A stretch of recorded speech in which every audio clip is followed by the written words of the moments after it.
오늘은 창세기 2장 이는 내 뼈 중에 뼈요라는 제목으로 말씀을 함께 나누도록 하겠습니다. 하나님은 태초 안에 천지를 창조하시고 마지막 날에 사람을 하나님의 그림자를 닮도록 창조하십니다. 하나님의 형상 이미지 그림자를 닮은 사람은 다른 사람과 관계를 맺으며 존재하고 하나님과의 관계 또한 가능한 것입니다. 전 세계 모든 사람이 서로를 알아보는 이유는 성부와 성자, 성령 하나님의 형상, 그림자를 닮았기 때문입니다. 1절 천지와 만물이 다 이루어졌다고 합니다. 히브리어 원문에는 천지와 만물로 표현하지 않았고 세 개로 나누어 완성되었다고 말합니다. 첫째가 하늘, 두 번째가 땅, 세 번째가 모든 군대, 무리입니다.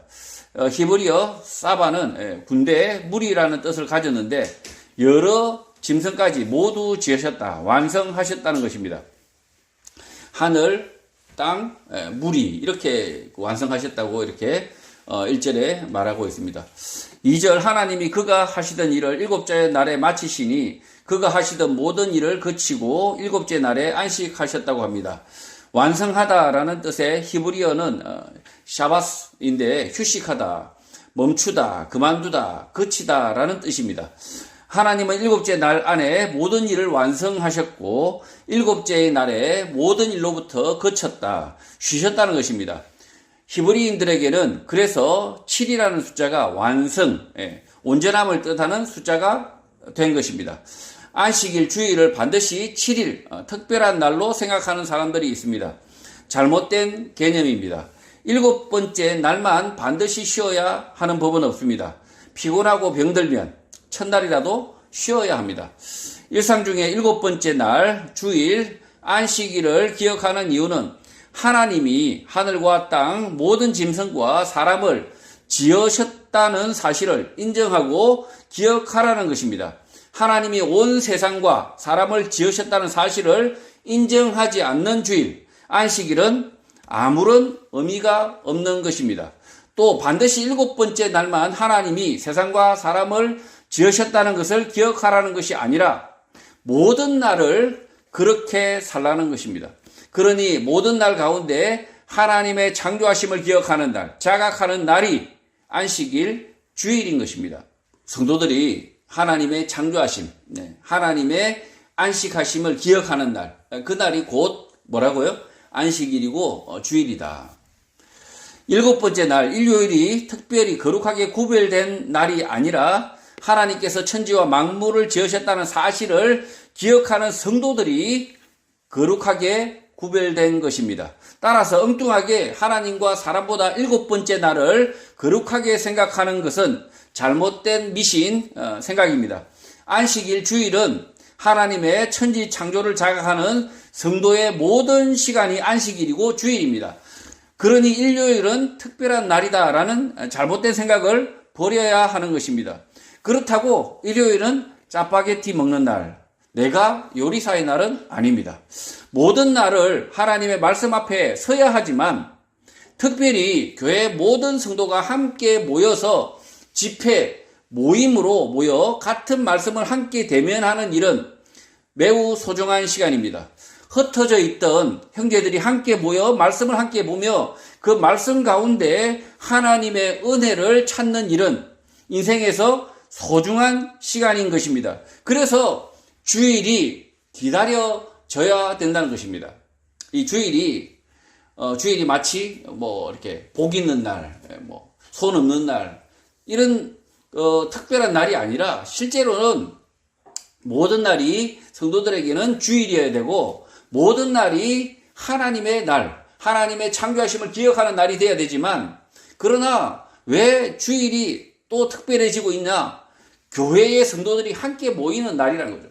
교회 성도들이 함께 모이기로 약속한 날이기 때문에 그 날이 기다려지고 소중한 시간이 된다는 거죠. 3절 하나님이 그 일곱째 날을 복되게 하사 거룩하게 하셨으니 이는 하나님이 그 창조하시며 만드시던 모든 일을 마치시고 그 날에 안식하셨기 때문이라고 합니다. 하나님께서 일곱째 날을 복되게 했다. 히브리어 바락, 무릎을 꿇다, 꿇어 엎드리다, 절하다. 하나님께 기원하다, 복을 구하다는 뜻의 단어이고, 히브리어 카다시는 거룩하다, 신성하다, 깨끗하다는 뜻의 단어입니다. 하나님은 사람처럼 복을 구하지 않습니다. 그래서 번역할 때 의역이 필요한데, 7번째 날을 돌보셨다, 기념하셨다라는 뜻이 되는 것입니다. 그러니까 7번째 날을 복을 주었다라고 개혁배정 성경에서는 번역하고 있는데, 사실은 하나님이 복을 구하시는 분이 아니라는 거죠. 7번째 날을 돌보시는 분, 7번째 날을 기념하시는 분이라는 거죠. 또 7번째 날을 깨끗하게 하셨다, 구분하셨다고 번역하는 게 맞습니다. 연결하면 7번째 날을 구분하여 기념하셨다라고 번역하는 것이 맞는 것입니다. 안식일에 대하여 복된 날, 거룩한 날로 여기는 것은 무속적 사고, 우상 숭배적 사고에서 비롯된 것일 뿐 전혀 다른 의미인 것입니다. 이 한국의 교회가 이 주일을 복된 날, 복 이렇게 자꾸 이야기하니까 마치 그 제삿날, 제사를 지내지 않으면 조상이 와서 해코지하는 날, 그래서 반드시 그 제삿날에는 제사를 지내야 되는 날로 생각하면 안 된다는 거죠. 이 주일은 실제로는 주일을 안식일이라고 한 이 주일을 왜 기억해야 됩니까? 하나님이 이 세상을 그리고 사람을 창조하셨다, 그날을 기억하는 거라는 거죠. 그날을 기억하는, 그래서 모든 시간이 사실은 안식일이고 주일이라는 거죠. 하나님은 7번째 날을 구분하여 기념하신 이유를 분명하게 설명하고 있습니다. 그 이유는 하나님께서 모든 일을 이루시고 일을 잠시 멈추었다, 그치셨다, 쉬셨다는 것입니다. 하나님은 사람이 아니기 때문에 피곤하여 쉼이 필요하지 않습니다. 그런데도 7번째 날을 구분하여 쉬셨다고 기록하고 있습니다. 왜 쉬셨을까요? 왜 쉬셨을까요?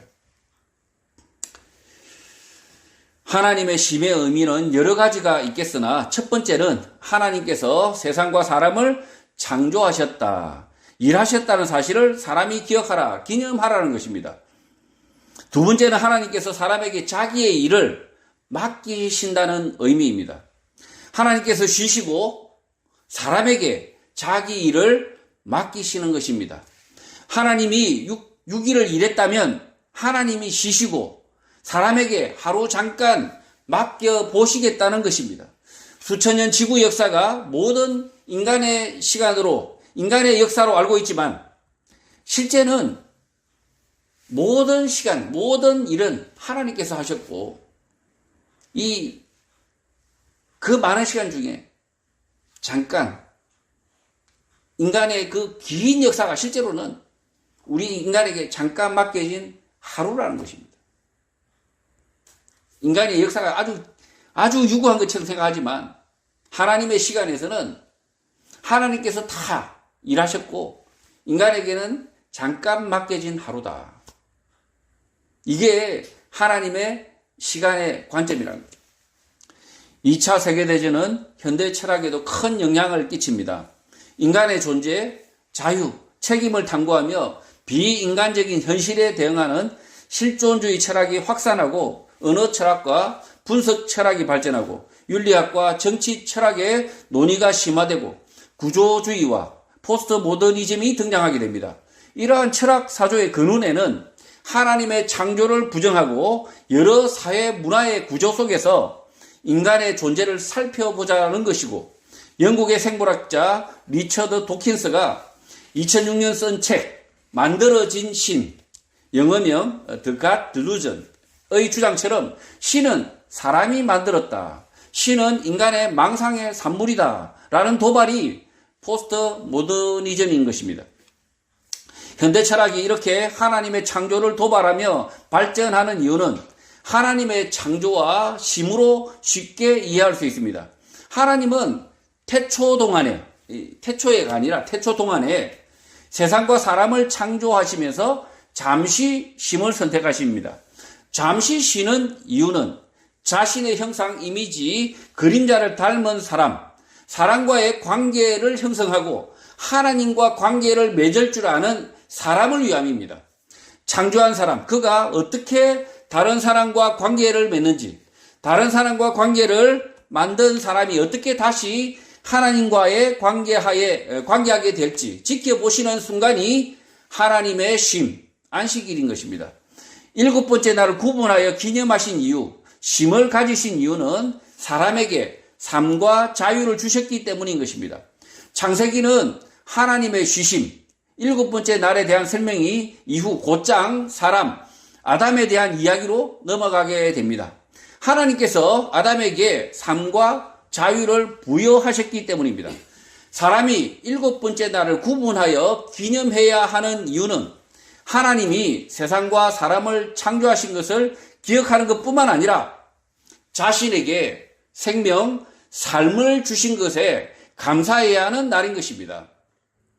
지금 사람의 언어 속에서 그리고 사람의 막 생각 속에서 그 다음에 사람의 관념 속에서 마치 이 신을 찾으려고 합니다. 신을 찾으려고 하지만 사람의 언어 속에서나 아니면 사람의 문화 속에서 사람의 의식 속에서 신의 흔적을 찾으려고 하지만 실제로는 그림자뿐이라는 거죠. 그림자뿐이고 실제는 뭐냐? 하나님께서 결국은 하나님의 창조와 이 하나님의 쉼을 이해하면 된다는 거죠. 이 인간이 하나님의 잠깐 쉬는 그 하루에 인간의 모든 역사가 사실은 이루어져 있다. 실제로는 모든 역사, 모든 시간 속에서 하나님께서 일하고 계셨고 인간의 역사라는 게 겨우 한 날이라는 거죠. 한 날. 겨우 한 날인데 그것에 대한 오해를 하고 있다는 거죠. 근데 그 한 날을 하나님께서 우리에게 뭐로 주셨습니까? 인생으로, 삶으로. 우리가 이 100살, 100년을 산다 하지만 실제로는 한 날이라는 거죠. 한 날. 인생을 주어진 것은 겨우 한 날 정도밖에 되지 않는다는 거죠. 그러나 그 한 날 동안 하나님께서 우리에게 인생을 주셨는데 그 인생을 주신 이유는 뭘까요? 우리에게 삶을 주신 이유를 뭘까요? 결국은 하나님 닮은 인간이 하나님답게 이 땅에서 사람과 교류하고 또 이 땅에서 마찬가지로 사람과 교류하는 이 사람이 결국은 하나님과 교류하는 그 짧은 날이 하루라는 거죠. 4절 이것이 천지가 창조될 때의 하늘과 땅의 내력이니 여호와 하나님이 땅과 하늘을 만드시던 날이라고 합니다. 하늘과 땅의 창조 이후 아담 사람의 창조에 대하여 자세하게 설명을 시작하는 구절입니다. 앞의 구절에서 빛, 하늘, 땅과 식물, 해와 달과 별, 바다와 바다의 생물, 육지와 육지 생물, 그리고 사람을 하나로 뭉뚱그려 설명하였으나 이 구절부터는 사람을 따로 구분하여 설명하고 계시는 것입니다. 이 4절부터는 사람을 똑 떼어내서 설명하고 있다는 거죠. 히브리어 토레다는 세대, 가문, 인종, 출생, 족보, 계보의 뜻을 가집니다. 개역개정 성경에서 내력으로 번역하고 있고 킹제임스 영문 성경에서는 제네레이션, 세대들로 번역하고 있습니다. 히브리어 원문에 가깝게 다시 번역하면 이것들은 여호와 하나님께서 하늘과 땅을 만들던 날에 땅과 하늘 안에 태어난 세대들에 대한 이야기입니다. 라고 번역할 수 있습니다. 하나님이 만드신 사람에 대한 이야기를 시작하겠다는 것입니다. 5절 여호와 하나님이 땅에 비를 내리지 아니하셨고 땅을 갈 사람도 없었으므로 들에는 초목이 아직 없었고 밭에는 채소가 나지 아니하였다고 합니다. 땅에서 일할 사람이 없었기 때문에 여호와 하나님께서 지면에 비를 내리지 않으셨고 모든 들풀과 모든 채소가 땅에 없었다는 것입니다. 모든 초목과 채소는 아담, 사람을 위한 것이다 라는 사실을 확인시켜 주는 것입니다. 이 아담이 있기 전에는 채소와 나무가 필요 없다는 거죠. 채소와 나무가 필요 없다. 그래서 하나님이 이 채소와 나무를 땅에 만드시지 않았다. 이 아담을 위해서 채소 그리고 초목은 다 아담을 위해서 하나님께서 준비하신 거라는 거죠. 6절 안개만 땅에서 올라와 온 지면을 적셨다고 합니다. 히브리어 에드는 안개, 수증기를 뜻하고 히브리어 샤카는 물을 주다, 마시게 하다라는 뜻의 단어입니다. 연결하면 안개 수증기가 땅에서 올라와 땅이 물을 마셨다. 온 지면을 적셨다는 것입니다. 땅이 사람을 위하여 식물을 낼 준비를 하고 있는 것입니다. 이 땅이 물을 이렇게 마셨죠. 마셔서 뭔 준비를 하고 있냐? 나무를 낼 준비를 하고 있다는 거죠. 7절 여호와 하나님이 땅의 흙으로 사람을 지으시고 생기를 그 코에 불어넣으시니 사람이 생명이 되었다고 합니다. 아담 사람을 만드시는 장면에 대한 설명입니다. 히브리어 원문을 따라 다시 풀어서 설명하면 여호와 하나님께서 마른 흙으로 아담을 만들어 그 코 안에 하나님께서 숨을 쉬시자 아담에게 생명의 숨이 일어나고 살아있는 생명이 되었다는 것입니다. 히브리어 네페시는 숨, 생기, 영혼이라는 뜻이고 히브리어 하이는 살아있는, 생기 있는 이라는 뜻의 단어입니다. 킹제임스 영문 성경에서 living soul로 번역했으나 살아있는 숨이 바른 번역입니다. soul, 영혼이 없고요, 사실은. 살아있는 숨. 히브리어 원문에는 soul이 없습니다. soul이 없고 살아있는 숨이 바른 번역이라는 거죠. 살아있는 숨은 결국 하나님께서 주신 숨이고 이 숨이 멈추면 사람은 도로 흙인 것입니다. 창세기의 기록을 자세히 보면 하나님께서 사람 속에 숨을 한번 내쉬셨으나 그 숨이 계속 반복된다는 의미인 것입니다. 결국 살아있는 모든 사람의 숨의 기원은 결국 하나님의 숨인 것입니다. 모든 사람의 숨은 하나님의 숨으로부터 나온 것입니다. 지금 이 숨이라고 했을 때 이 숨이 사람이 들숨과 날숨을 하고 있는데 이 숨이라고 표현하고 있습니다. 숨. 그 창세기에서 숨이라고 표현하고 있는데 네페시죠. 히브리어로 이 네페시 숨 생기인데 하나님의 생기가 한번 이 흙인 아담의 그 몸에서 흙 안에서 숨이 쉬어지자 하나님의 숨 쉬자 그 아담이 계속 숨을 쉬게 된다. 하나님의 숨을 받아서 그 숨을 받아서 계속 내쉬게 된다라는 뜻이죠. 그래서 이 땅의 모든 사람은 이 땅의 모든 사람의 숨의 기운은 하나님이라는 거죠. 하나님이 그 숨의 기운이다. 그리고 그 숨이 멈추는 날 도로 흙이라는 거죠. 8절 여호와 하나님이 동방의 에덴의 동산을 창설하시고 그 지으신 사람을 거기 두셨다고 합니다. 여호와 하나님께서 에덴의 동쪽에 히브리어 간은 정원 뜰이라는 뜻이고 히브리어 나타는 세우다 심다 정원을 설치하다는 뜻인데 정원을 만드셨다는 것입니다.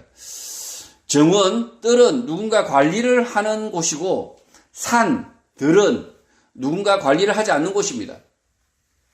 한글 개역 개정 성경에서 에덴 동산이라고 번역했으나 에덴의 동쪽이니 에덴이라고 부르는 것도 이상한 것입니다. 에덴의 동쪽이라는 거죠. 에덴의 동쪽. 한국 지명에서 수원의 동쪽은 용인입니다. 수원의 동쪽을 수원이라고 부르질 않죠. 수원의 동쪽은 용인. 또 동산이라는 번역도 이상한데 동산은 16세기 문헌에 동쪽에 있는 산, 동산의 한글 표기인데 마을 부근에 있는 작은 산이나 언덕, 행복하고 평화로운 곳을 뜻하게 된 것입니다. 이 동산이 마을에 있는 작은 산, 언덕, 그리고 행복하고 평화로운 곳을 뜻하게 되었다는 거죠. 16세기부터 동산이 농사를 위해서 들에 살아야 하는 조선시대 사람들에게는 추운 겨울 새벽에 마을 동쪽 산에 올라가면 해를 먼저 보게 되어 따뜻하게 되는데 이 언덕이 행복, 평화의 동산인 것입니다. 그래서 다시 번역을 해보면 에덴 동산은 하나님이 만드신 에덴의 동쪽에 있는 정원이고 말을 줄여보면 하나님의 정원, 하정, 그 다음에 에덴의 동쪽에 있는 정원, 애정, 아니면 하나님의 그 에덴의 동쪽에 있는 정원에서 하애정, 아니면 하의 동정 정도가 되는 것입니다. 이 하나님의 정원에 하나님이 지으신 사람 아담을 두셨다고 하는 것입니다. 지금 에덴 동산 이렇게 해버리면 말뜻이 성경 말씀하고 약간 어긋나지는 거죠. 어긋납니다. 실제로 동산은 동쪽에 있는 산이고요. 조선시대 사람들이 그 추운 겨울에 난방이 뭐 변변찮으니까 새벽에 해가 뜨기를 바라는 거예요. 해가 뜨기를 바라고 그 동쪽 산에 올라가 있으면 가장 볕이 빨리 들어와서 따뜻하니까 그러니까 행복하고 평화로운 곳이 되는 거죠. 동쪽 산이. 근데 지금은 어떻습니까? 지금은 보일러 난방 잘 됩니다. 그러니까 동쪽 산에 안 올라가도 됩니다. 새벽에. 추워서 동쪽 산에 안 올라가도 되고 그래서 이 말뜻이 변해서 실제로는 에덴 동산 하면 이상한 거죠. 이상합니다. 그래서 하나님의 정원이 오히려 더 맞다는 거죠. 하나님의 정원. 에덴 동쪽에 만드신 하나님의 정원은 오늘날 대체로 튀르키의 어디쯤으로 보고 있습니다. 그 이유는 성경에 나오는 지명인 티그리스 강과 유프라테스 강의 발원지 상류이기 때문입니다. 추정이죠, 추정. 또 에덴이라는 지명은 현재 없지만 비슷한 지명을 찾아보면 튀르키의 아다나가 있고 그 동쪽 내륙과 티그리스 강과 유프라테스 강의 발원지 비옥한 초성달 지대가 형성되어 있는 것입니다. 물론 성경에 자세하게 기록하고 있지 않기 때문에 정확한 위치는 알 수 없고 추정해 볼 수 있는 것입니다. 지금 이 에덴이라고 하는 지명이 고대의 지명이 변형이 되어서 사실은 조그마한 동네에 남아있을 수 있다는 거죠. 남아있는데 워낙 말이 많이 심하게 바뀌어가지고 못 알아볼 수도 있다라는 거죠. 그래서 실제 에덴의 지명이 그러니까 바뀌어서 있을 수 있다는 거죠. 9절 여호와 하나님이 그 땅에서 보기에 아름답고 먹기에 좋은 나무가 나게 하시니 동산 가운데는 생명나무와 선악을 알게 하는 나무도 있다고 합니다. 여호와 하나님께서 땅에서 보기 좋고 먹기에 좋은 모든 나무를 자라게 하셨고 그 정원 가운데 생명의 나무와 선과 악을 아는 나무를 두었다고 하는 것입니다. 생명나무와 선악과는 사실과 상징이 혼재되어 있을 수 있어서 뒤에 말씀들을 연결해서 생각해야 됩니다. 생명나무, 선악과는 뒤에 말씀이 충분히 설명하고 있습니다. 그러니까 뒤에 말씀과 연결해서 생각해야 된다는 거죠. 10절 강이 에덴에서 흘러나와 동산을 적시고 거기서부터 갈라져 네 근원이 되었다고 합니다. 히브리어 나하르는 강을 뜻하는데 에덴에서 흘러나왔다고 합니다. 에덴이 곧 물의 근원, 수원이라는 것입니다. 이 물숫자, 근원 원자에서 수원, 수원이라는 것입니다. 에덴에서 흘러나온 물은 하나님이 만드신 정원을 적시고 거기서부터 네 갈래로 나뉘어졌다는 것입니다. 11절 첫째 이름은 비손이라 금이 있는 하윌라 온 땅을 둘렀다고 합니다. 첫째 강의 이름은 비숀, 히브리어로는 비손입니다. 이 강은 금이 있는 하윌라 온 땅을 둘렀다고 하는 것입니다. 티르키의 동부 에르진잔주 조폴레라는 지명이 있는데 한국에서는 조폴레르 또는 괴폴로로 불리는데 노천 금광이 있습니다. 이 금광이 알려진 이유는 2024년 2월 13일 노천 금광에서 갑작스러운 산사태가 발생하여 노동자 9명이 묻혀 사망하는 사건이 발생했기 때문입니다. 한국에서는 금광은 지하 깊숙이 파고 들어가야 하지만 티르키에는 금이 노천에 드러나 있다는 것입니다. 이 조폴레 광산 주위에 강이 있습니다. 비송강을 찾았다고 말할 수 있는 것은 아니고 여기일 수 있다라고 추정해 볼 수 있는 것입니다. 이 금이 지금도 티르키의 그 지역에 지금 우리가 중동부죠. 중동부 지역에 노천 금광이 아직도 채굴되고 있습니다. 근데 아주 무분별하게 채굴하다 보니까 갑자기 산사태가 일어나가지고 그 영상을 보면 거기에 9명이 갑자기 산사태가 막 산이 쓸고 내려와서 사람이 거기에 묻히는 9명이 묻혀 사망하는 사건이 발생한 거죠. 12절 그 땅의 금은 순금이요 그곳에는 베델리엄과 호마노도 있다고 합니다. 그 땅의 금은 좋은 금, 순금이고 그곳에는 베델리엄, 나무 송진에 의하여 산출된 진주도 있고 호마노 보석도 있다고 합니다. 베델리엄은 정확하게 알려진 것은 없지만 히브리어로 비돌라흐이고 송진이 땅 속에 파묻혀 수소, 탄소와 화학 반응을 하여 만들어진 광물 호박일 수 있습니다. 호박. 또 호마노에 해당하는 히브리어는 쇼함입니다. 쇼함은 마노. 석영과 옥수의 혼합물로 광물이자 보석의 일종인데 호마노는 적색띠를 가지는 오닉스일 수 있습니다. 사진을 참조하시면 되고요. 호박은 보셨죠? 아주 이렇게 아주 모기가 그 안에 갇혀 있거나 그 광물 안에 그러기도 하죠. 13절 둘째 강의 이름은 기온이라 구스 온 땅을 둘렀다고 합니다. 기온강과 구스 땅은 현재 어디인지 알 수 없습니다. 에덴이라는 물의 근원 수원지가 있었고 그 물이 흘러 기온이라는 강이 흘러갔는데 그 땅이 구스라는 것입니다. 14절 셋째 강의 이름은 히데겔이라 아수르 동쪽으로 흘렀으며 넷째 강은 유브라데라고 합니다. 히데겔 강과 유브라데 강은 우리가 알고 있는 지명입니다.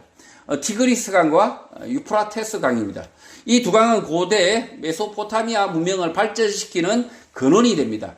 메소포타미아에는 고대 그리스 메소포타미아에서 온 말로 메소는 중간이라는 뜻을, 포타는 강이라는 뜻을, 미아는 도시를 의미하는 뜻을 가지고 있어서 두 강 사이에 있는 도시라는 뜻을 가지고 있습니다.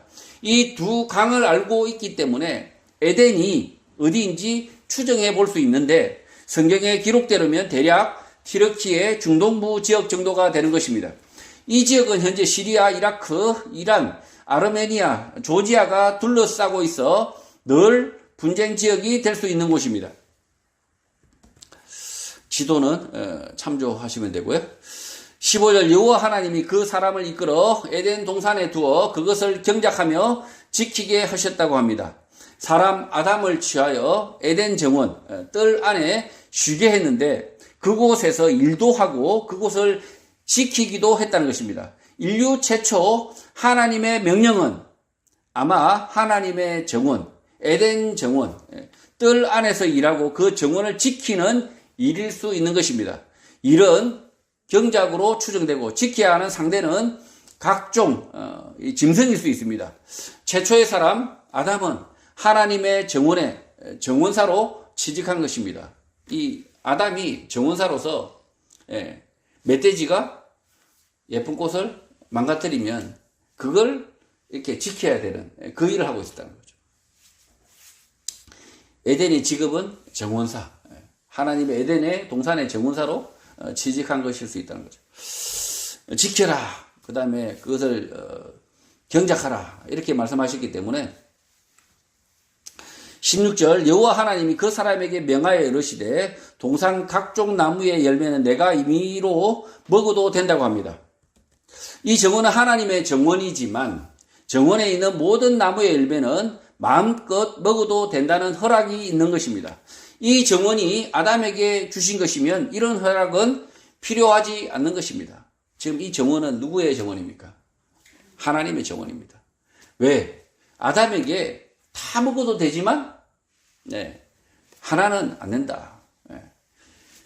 하나는 안 된다. 이렇게 말씀하시는 것을 봤을 때 이 정원은 하나님의 정원이다. 하나님이 아담에게 정원사로 맡긴 거예요. 17절 선악을 알게 하는 나무의 열매는 먹지 말라. 내가 먹는 날에는 반드시 죽는다고 합니다. 히브리어 도스는 지식, 알을 뜻합니다. 좋은 것과 나쁜 것을 아는 지식의 나무, 알매의 나무가 있다고 하는데 이것을 먹지 말라고 합니다. 이것을 먹는 날에는 반드시 죽는다라고 말씀합니다. 히브리어에서 반드시라는 말은 없고 죽는다는 뜻의 무트가 두 번 반복 사용되어 반드시 죽는다는 뜻이 되는 것입니다. 이 반드시라는 말은 없다는 거죠. 무트 두 번 썼다는 거죠. 그래서 반드시 죽는다라는 뜻이 된다는 거죠. 영어 뮤트는 말 없는, 말을 못하는 이라는 형용사인데 히브리어 무트, 죽다가 어원일 수 있습니다. 비슷하잖아요. 의미. 뮤트는 소리를 내지 않게 하는 거, 말 못하게 하는 거. 이게 무트, 히브리어 죽다와 의미 비슷하다는 거죠. 선과 악을 구분하는 지식의 나무가 있다는 것인데 그 나무에 특별한 효능, 기능이 있는 것이 아니라 하나님의 나무로 정한 것이 있어서 그것을 먹지 말라고 하신 것이고 그것을 먹는다는 것은 곧 하나님이 아담이 하나님과 같아지려고 한다는 것이 되는 것입니다. 결국 선악과는 아담, 사람이 하나님의 것을 훔치려는 것의 상징으로 볼 수 있는 것입니다. 이 선악과가 선과 악을 알게 하는 지식의 나무가 이 지식의 나무가 이걸 먹지 말라고 했거든요. 근데 이것을 먹으면 어떻게 됩니까? 이것은 하나님의 것이거든요. 근데 이 하나님의 것을 아담이 훔친다라는 뜻이 무엇입니까? 아담이 사람이 하나님과 같아지려고 한다. 이게 선악과의 의미일 수 있다는 거죠. 18절 여호와 하나님이 이르시되 사람이 혼자 사는 것이 좋지 아니하니 내가 그를 위하여 돕는 배필을 지으신다고 합니다. 히브리어 하야는 있다, 존재하다는 뜻이고 히브리어 베드는 분리, 부분이라는 뜻이고 히브리어 에젤은 도움이라는 뜻의 단어입니다. 그래서 히브리어 원문대로 읽어보면 여호와 하나님이 말씀을 하셨는데 아담 사람이 혼자 존재하는 것이 좋지 않다. 그래서 아담 사람을 분리하여 아담 앞에 도움이 되게 하시겠다는 것입니다. 히브리어 원문 그대로 읽으면 돕는 배필이 아니라 돕는 아담, 돕는 부분이 되는 것입니다. 이게 한글 개역개정 성경이 마치 짝 배필 이렇게 번역을 해버리는데 실제로는 원문에는 그냥 아담, 아담을 떼서 또 아담, 아니면 아담의 부분 이렇게 번역이 되고 있다는 거죠. 19절 여호와 하나님이 흙으로 각종 들짐승과 공중의 각종 새를 지으시고 아담이 무엇이라고 부르나 보시려고 그것들을 그에게로 이끌어 가시니 아담이 각 생물을 부르는 것이 곧 그 이름이 되었다고 합니다. 히브리어 아다마는 땅, 흙이라는 뜻이고 아담은 사람이라는 뜻입니다. 아담은 아다마, 흙이 어원인 것입니다. 하나님은 흙으로 들의 모든 살아있는 것들과 하늘에 나는 모든 피조물을 만드셔서 아담이 무엇이라 부르는지 보려고 아담을 향해 들어오게 하셨는데 아담이 부르는 것이 그 생명의 이름이 되었다는 것입니다. 이 들에 살아있는 모든 것, 하늘에 나는 모든 것들도 다 흙으로 만드셨다. 그래서 흙으로 만들어서 아담에게 가져와 보니까 그 아담이 그 생명의 이름을 불렀다는 거죠. 생명의 이름을 지었다는 거죠. 20절 아담이 모든 가축과 공중의 새와 들의 모든 짐승에게 이름을 주지라. 아담이 돕는 배필이 없었다고 합니다. 이 구절은 한글 번역이 매끄럽지 못한데 아담, 사람이 모든 짐승과 하늘의 새들, 들의 모든 생물에게 이름을 붙였지만 아담, 사람을 위해 도와줄 만한 것을 찾을 수 없었다는 것입니다. 의역하면 모든 짐승, 하늘의 새, 들의 모든 생물 중에서 아담, 사람의 도우미는 없었다는 것입니다. 이 짐승들 속에서는 사람의 도우미가 없었다는 거죠. 개역개정 성경에서는 배필이라고 번역하고 있지만 히브리어 원문에는 배필이라는 뜻으로 볼 만한 단어가 전혀 없는 것입니다. 그러니까 이게 아담을 돕는 배필이 없었다가 아니라 실제로는 이 들의 짐승들 그리고 하늘을 나는 새들 뭐 이런 것들 가운데에서 아담을 도울 만한 것이 없었다라고 이렇게 사실은 성경에서 기록하고 있다는 거죠. 21절 여호와 하나님이 아담을 깊이 잠들게 하시니 잠들매 그가 그 갈빗대 하나를 취하고 살로 대신 채우셨다고 합니다. 히브리어 타르데마는 깊은 잠을 뜻하는데 하나님께서 깊은 잠을 떨어뜨리셨다. 내리셨다는 것입니다. 그러자 아담이 깊이 잠이 들었고 그의 갈빗대 하나를 취하고 그 자리는 살로 대신 채우셨다는 것입니다. 하나님께서 아담의 갈빗대 적출 수술을 하신 것입니다. 이 갈빗대를 적출하고 거기에다가 살을 채우셨다는 거죠. 하나님께서 이렇게 갈빗대 적출 수술까지 하시는 이유는 여자를 동물, 짐승이 아니라 아담과 동등한 존재로 알라는 말씀이고, 동시에 갈빗대로 만든 여자는 돕는 자가 되어야 한다는 말씀인 것입니다. 남자와 여자뿐만 아니라 모든 사람이 서로 동등하고 서로 도우미가 되어야 한다는 것입니다. 지금 이 아담과 하와죠. 이 아담과 하와를 지으시는 이 장면이 모든 사람은 동등하다. 실제로는 이 아담 20절에는 이렇게 이야기하고 있죠. 아담 그리고 또 다른 아담이었다는 것이지. 아담 또 다른 부분 이렇게 설명하고 있다는 거죠. 이 아담과 하와로 번역하지 않았고 20절에는 분명히 아담과 또 다른 아담 부분, 아담의 부분 이렇게 설명하고 있다. 동등하다는 동등. 22절 여호와 하나님이 아담에게서 취하신 그 갈빗대로 여자를 만드시고 그를 아담에게로 이끌어 오셨다고 합니다.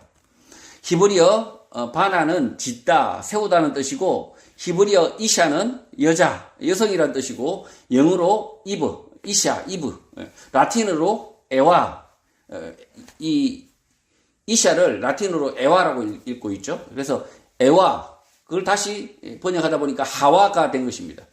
남성, 여성 할 때 여성은 니크바이고 남자, 여자 할 때 여자는 이브인 것입니다. 하나님이 아담에게서 취하신 그 갈빗대로 여자를 지었다, 세우셨고 그를 아담 앞에 들어오게 한 것입니다. 여자는 남자 아담의 갈빗대를 분리하여 세운 사람이 되는 것입니다. 이 성경의 표현 그대로는 이 남자 아담의 갈빗대를 분리해서 세운 사람이다. 세운 사람이다. 여자 그러니까 이샤는 영어로는 이브죠. 이브는 라틴어로 에와고 이 한글로 다시 번역하면서 하와가 된 거죠. 그러니까 이샤, 이브, 하와, 에와가 다 같은 말입니다. 다 같은 말인데 어쨌든 이 이샤는 이 이브는 아담의 갈빗대를 분리하여 세운 사람이라는 거죠. 23절 아담이 이르되 이는 내 뼈 중에 뼈요 살 중에 살이라 이것을 남자에게서 취하였은즉 여자라 부른다고 합니다. 히브리어 빰은 모루, 발자국, 일격이라는 뜻이고 히브리어 이씨는 사람, 남편이고 히브리어 이샤는 여자라는 뜻입니다. 연결하여 히브리어 원문대로 번역하면 아담이 말했는데 남자 이씨로부터 나왔으니 이샤 여자라고 부르겠다. 이 여자는 내 뼈에서 나온 진짜 뼈이고 내 살에서 나온 살이기 때문이다 라고 번역됩니다. 최초의 사람 아담은 하나님이 만들어주신 여자로 인하여 자기 자신을 이씨 남자로 인식하였고 남자로부터 분리하여 만든 사람을 이샤 여자로 구분한 것입니다. 따라서 남자와 여자를 구분하지 못하는 성 정체성에 혼돈이 온 사람은 갈빗대 적출 수술에 사용한 히브리어 타르데마 깊은 잠에서 제대로 빠져나오지 못한 사람 혼수 상태인 것입니다. 히브리어 남자와 여자 이씨와 이샤는 어원은 같으나 발음이 다른 것으로 남자 여자는 동등하나 다르다는 것입니다.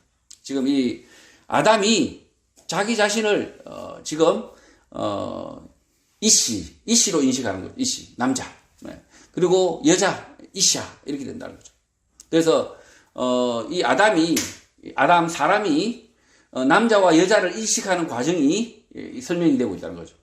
그래서 아담은 내가 이씨니까 여자는 이샤다 이렇게 불렀다는 거죠. 그래서 아담 그리고 이브 최초의 두 남녀는 뭐라고 불렀을까요? 이씨와 이샤로 불렀을까요? 아니죠. 아담은 계속 아담이었고 그리고 여자는 이샤, 이브가 됐다는 거죠. 24절 이러므로 남자가 부모를 떠나 그의 아내와 합하여 둘이 한 몸을 이룬다고 합니다. 위와 같이라고 문장이 시작됩니다. 히브리어 원문에는 위와 같이 앞에 구절에 따라 남자 이씨가 아버지 어머니를 떠나 이샤 여자 아내 히브리어 다바크 결합하다 달라붙는다는 것입니다. 그래서 하나의 살 하나의 몸이 생겨난다는 것입니다. 앞에서 하나님의 갈빗대 적출 수술로 이씨 남자에게서 히브리어 이씨 남자에게서 여자 히브리어 이샤 여자가 나왔는데 이번에는 반대로 남자가 여자에게로 들어가서 한 몸이 된다고 하는 것입니다. 결국 남자와 여자는 동등한 존재이고 서로 돕는 존재인 것입니다. 지금 이 여자를 만들 때, 이 이샤를 만들 때, 이씨, 남자에서 끄집어내잖아요? 남자에서 끄집어내는데, 이 결혼할 때는 어떻게 합니까? 도로 남자가 여자 안으로 들어가라고 이렇게 설명하고 있습니다. 여자 안으로. 남자가 부모를 떠나서 그 여자 안으로 들어가서 한 몸을 만든다. 이렇게 표현하고 있습니다. 그래서 결국은 성경의 표현을 그대로 따라가면 남자와 여자는 서로 동등한 존재이고 서로 돕는 존재라는 거죠. 그리고 남자와 여자만 서로 동등한 존재가 아니라 사실은 모든 사람이 동등하고 서로 돕는 존재라는 거죠. 25절 아담과 그의 아내 두 사람이 벌거벗었으나 부끄러워하지 않았다고 합니다. 히브리어 부시는 부끄러워하다, 실망하다는 뜻의 단어입니다. 히브리어 원문대로 읽으면 둘이 벌거벗은 채로 있었는데 아담과 이샤, 여자는 부끄러워하지 않았다로 번역할 수 있습니다. 히브리어 원문에는 아내라는 단어는 없고 아담과 이샤입니다. 그래서 영어로는 아담과 이브이고 맨과 우먼은 잘못된 번역인 것입니다. 지금 이 창세기의 기록을 그대로 읽어보면 아담은 남자잖아요. 남자가 아니라 사람의 대표가 된 거죠, 사실은. 아담은 사람의 대표로서 남자와 여자의 대표로서 아담이로 그대로 존재합니다. 그러나 이 아담은 갈빗대를 적출당하면서 뭐로 깨닫습니까? 자기 자신을 이 아담을 갈빗대 적출 수술 이후에 뭐로 구분되느냐? 남자. 그래서 이씨로 자기 자신을 인식합니다. 그리고 그 자기 갈빗대로 만든 사람, 그 여자를 이샤, 이브로 알게 된다는 거죠. 그래서 영어로는 이 두 사람을 뭐로 부르느냐? 이 최초의 사람은 아담, 그리고 두 번째 아담은 이브로 부른다는 거죠. 사실은 이 아담과 이브는 이브의 다른 말은 뭐냐? 아담의 부분이라죠. 아담의 부분. 그래서 아담과 이브는 맨과 우먼과는 완전히 다른 말이라는 거죠, 실제. 그래서 하나님의 창조를 실제 살펴보면 이 첫 번째 사람 아담과 이브의 관계를 잘 알아야 된다는 거죠. 성도 여러분, 최초의 사람은 아담과 이브, 아담과 이샤입니다.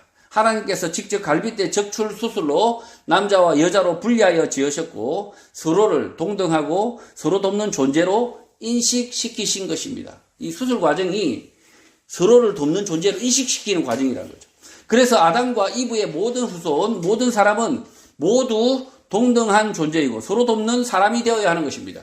그러나 창조 질서가 파괴된 사람들은 서로를 열등한 존재로 낮추고 서로를 돕지 못하고 심각해지면 하나님께서 사람을 남자와 여자로 구분하신 것을 기억하지 못하는 것입니다. 남자와 여자 성정체성 혼돈이 온다는 거죠. 예수를 믿는 모든 성도는 사람을 지으신 하나님의 뜻을 따라 창조 질서를 회복해야 합니다. 모든 성도는 남자됨과 여자됨을 자각하고 남자든 여자든 서로를 존중하고 남녀가 서로를 돕는 존재가 되어야 하는 것입니다. 또 세상 속에서도 하나님의 창조 질서가 바로 세워지도록 노력해야 하고 결국 복음을 전하는 말씀을 가르치는 사람이 되어야 하는 것입니다. 예수원교회 모든 성도는 예수 복음을 가르치고 전하는 성도가 되시기를 주님의 이름으로 축복합니다.